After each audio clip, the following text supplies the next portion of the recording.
Coming to you from an undisclosed location somewhere deep in the heart of the Santa Monica Mountains, I'm your intrepid host, L.A. Marzulli, and this is On the Trail of the Nephilim.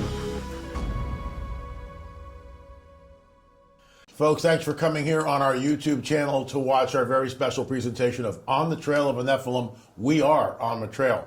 So I'm still going to talk about giants. I'm actually going to circle back and tell you something, tell you a story. The book that changed my life. Are there giants? Absolutely. And we've got physical proof right there.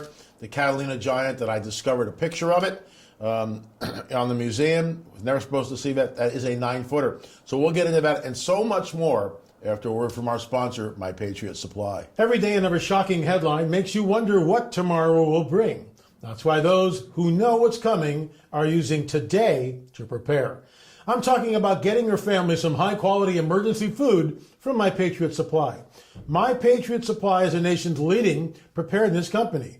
They've been in business going on 14 years now, and they've served millions of Americans' families.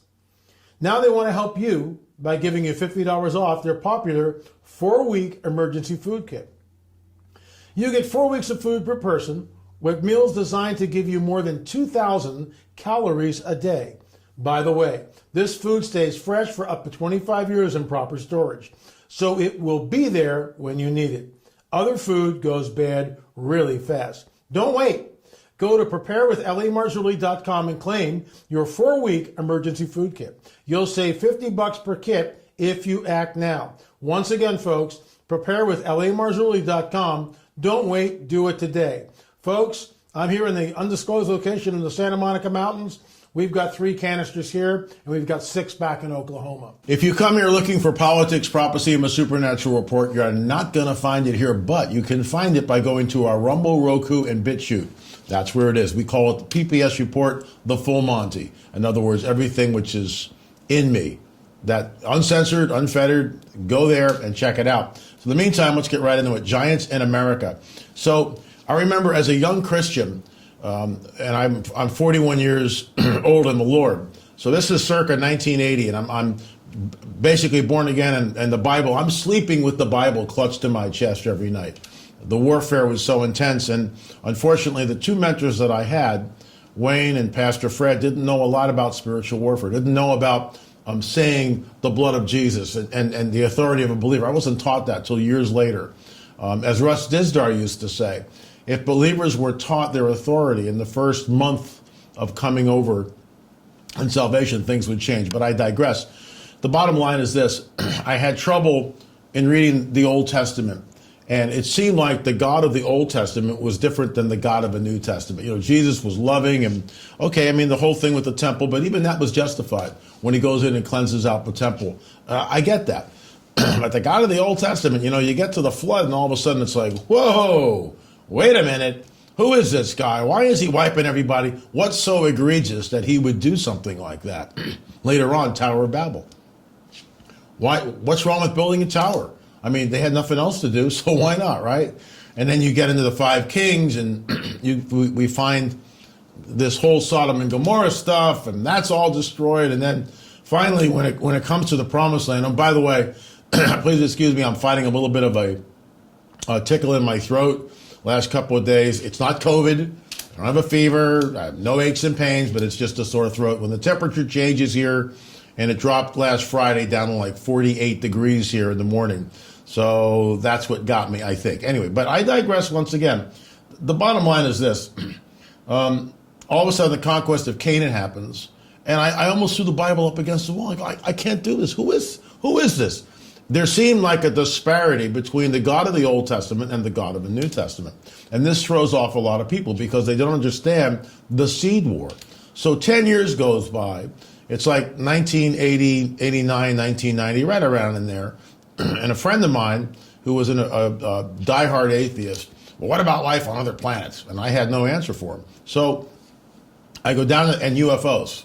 So I go down to the Christian bookstore and I said, well, do you have anything on life on other planets, maybe UFOs, something like that? And the lady kind of looks at me, looks around like I have 2 heads, and she leads me down an aisle, and there on a shelf, all a lonely little tome, sitting by itself. I think there were maybe 4 copies, stacked up like that.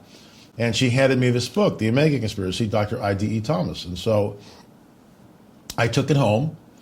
I think I read it in 2 sittings. It had all the answers to my questions because Dr. Thomas talked about the veracity of the Nephilim. He expounded on Genesis 3:15. He expounded on Genesis 6. That book has changed my life, which is why I'm sitting in the studio on the trail of the Nephilim. Are you kidding me? I'm standing on his shoulders. I received my honorary doctorate from Dr. I.D.E. Thomas. So I'm very proud of that. That was an incredible day. So one of the things that Dr. Thomas did was quote from Josephus. Now, I had a copy of Josephus, but I didn't understand, and when I read these passages, they didn't really click until I read Dr. Thomas's book. So I touched on this last week, and I'm going to continue on this, because when we read this is only 2,000 years old. This is not part of our canon. It's not part of our scripture. Josephus is a historian, and some critics call him colorful because he stretches things a little bit. And when they get the passages like this, some of those people say he's really colorful. But the bottom line, listen to this. These kings had laid waste all Syria and overthrown the offspring of the giants. And when they were come over against Sodom, and it continues, they told them also that they found at Hebron the posterity of the giants, the offspring of the giants. Accordingly, these spies who had seen the land of Canaan, when they perceived that all these difficulties were greater than they had met with since they came out of Egypt, they were affrighted at themselves and endeavored to affright the multitude also. This is Numbers 13. When the spies come back and they say, we're like grasshoppers in their sight, there were giants. Think about this. And when I was in Israel, all those artifacts burned, but in shop after shop after shop after shop after shop, especially in the old city in Jerusalem, you see these little figurines of these 2 guys carrying this huge cluster of grapes. Now, we all know that grapes don't grow that big, or do they? Something is going on, and it escapes most people. The fact that they've got 1 cluster of grapes and 2 men are holding this thing in a pole. They've got the cluster of grapes, which is almost as large as they are. Folks, in my opinion, there's genetic engineering going on. Now, who is doing that? It's certainly not, the people living there. It's somebody else. This is the fingerprints of the dragon. This is what we are looking at. The fingerprints of the dragon, manipulating the DNA. Jesus warns us, it'll be like the days of Noah when the Son of Man returns. What's going on now? Genetic engineering. Chimeras, are you kidding me? In underground labs? Absolutely, but I digress. Let's go on to this one.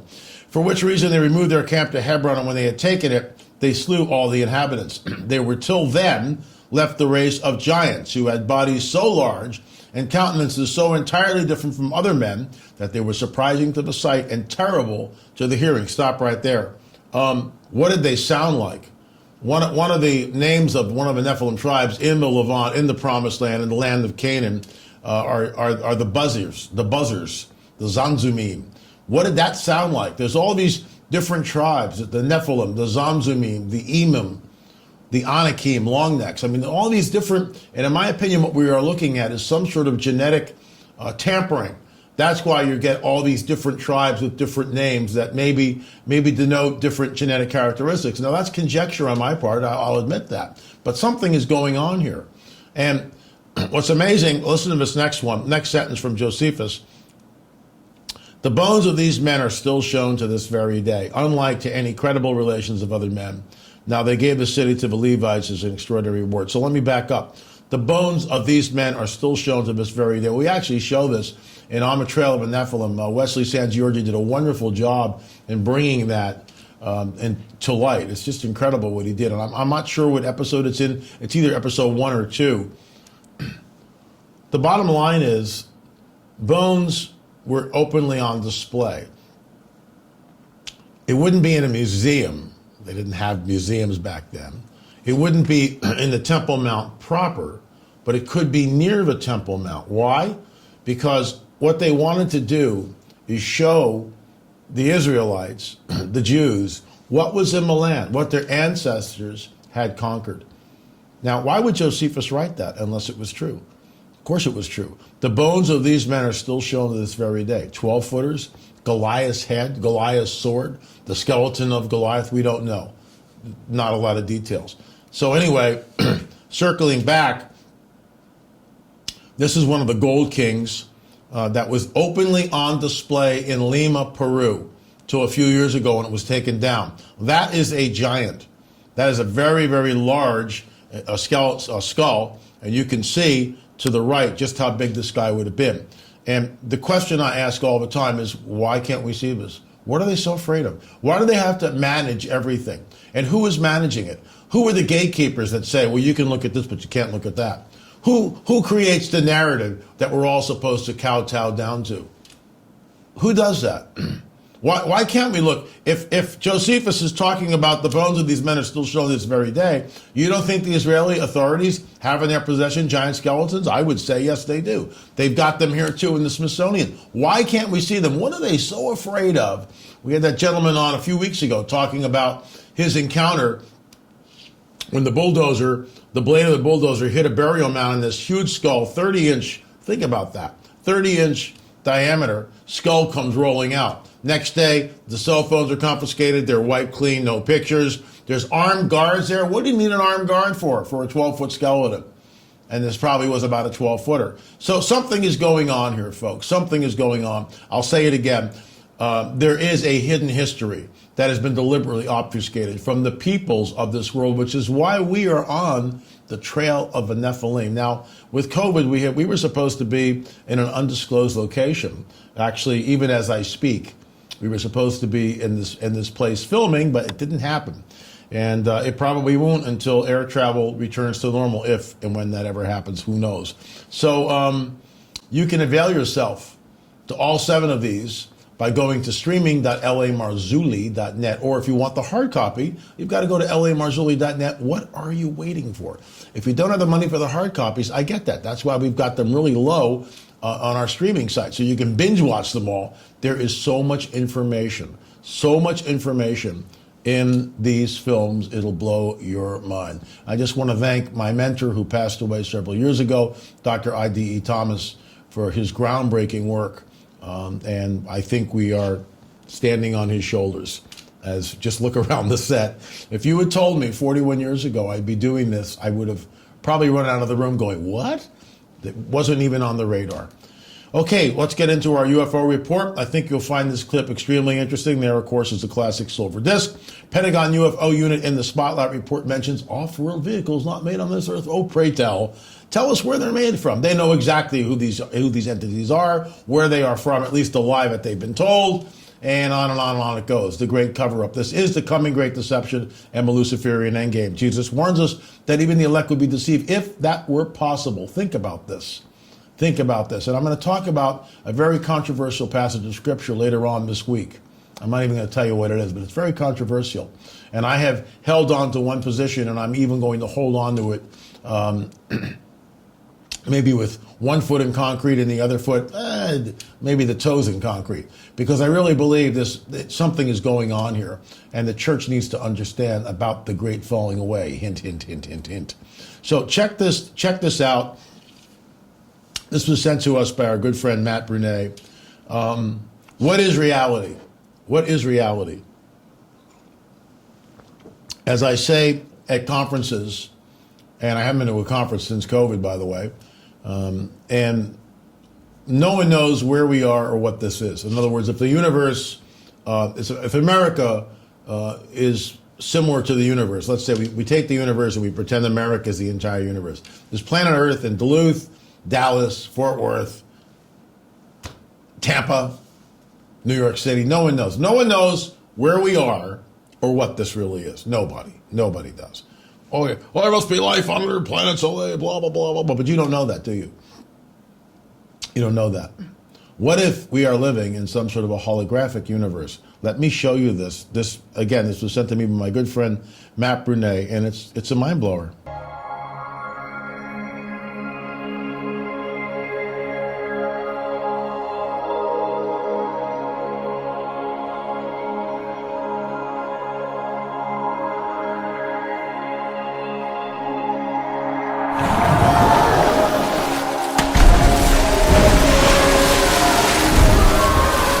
I'll show it to you again. Watch this.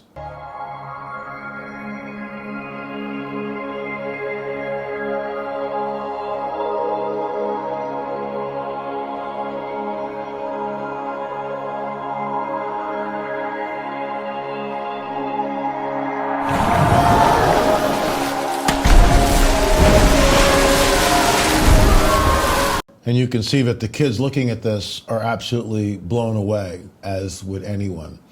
If they can do this, think about what he can do. We don't know where we are or what this is. Nobody does, as I said before. Where does consciousness reside? Where are you right now? You're not your body. You're not your mind. That's what we dwell in. But where is our spirit? Where does our spirit dwell? No one really knows. Maybe in the blood, because the Bible tells us that the life is in the blood. Watch what this gentleman talks about. NASA, never a straight answer. And we never do get a straight answer. There's nothing up there to say, absolutely no UFOs, please, nothing to see here, keep moving right along. So let's check this out, what he has to say, and then I'll weigh in on it. What you've seen is what those Navy pilots saw in 2004, and there have been some 300 sightings since then. And I've talked to those pilots, and they know they saw something, and their radars locked onto it. And then all of a sudden it was here on the surface, and then it's there. And they don't know what it is, and we don't know what it is. We hope it's not an adversary here on Earth that has that kind of technology. But it's something. And so this is a mission that we're constantly looking. Who is out there? Who are we? How did we get here? How did we become as we are? Think about this, folks. He is promulgating panspermia because he's not believing in the biblical creation model that God, specifically Jesus, spoke everything into existence. All things were made by him and from him, and without him nothing that was made was not made. Think about that. He holds all things together. He is before all things, and he holds all things together. He's preeminent in everything. Now, we can believe that, or we can believe in panspermia. Let's continue. How did we develop? How did we civilize? And are those same conditions out there in a universe that has billions of other suns in billions of other galaxies? It's so large, I can't conceive it. It was suggested to me by many different people. They did want your comment on what you think the fighter pilot saw. I think most people saw that 60 Minutes piece, and there were a lot of newspaper pieces about whether or not it was Russia or China, or perhaps more likely some extraterrestrial intelligent beings. What is your theory? You've heard a lot of options. Which one do you think is the most credible, if you can choose? My personal opinion is that the universe is so big, and now there are even theories that there might be other universes. And if that's the case, who am I to say that planet Earth is the only location of a life form that is civilized and organized like ours? And that's why I'm showing these two clips together, because it's that important. If we can do this, we don't know what this is or where we are in it. Nobody does. I get that. Billions of suns, billions of planets. It's so huge. I get that. I understand that. So did God just fling it all out? I mean, we don't know. Lots of mysteries here. But these entities, in my opinion, that are coming here are messengers of deception. They lie and do so habitually, which brings us to our free film disclosure. UFO. We are stuck at 115,000 views. Now, it's a lot of views, and I thank you for watching it. Why hasn't it gone viral? I mean, you can see that they're talking about, in all these different quarters, talking about UFOs and what's going on here. If you've not seen the film, folks, it's free. Go to right here on YouTube. Go to our channel, download it yourself, check it out. Pop some popcorn, invite your friends over.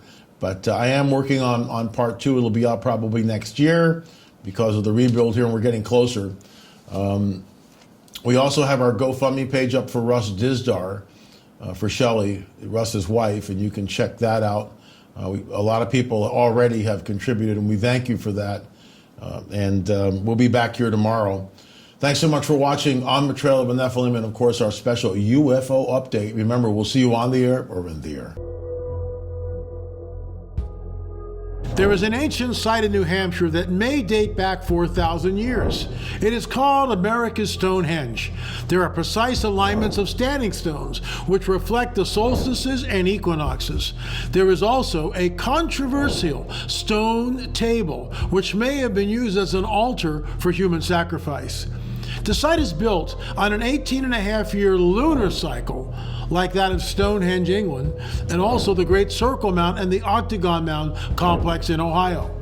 At America's Stonehenge, massive stones were fitted together to create this mysterious site, but whoever built it seemingly abandoned it.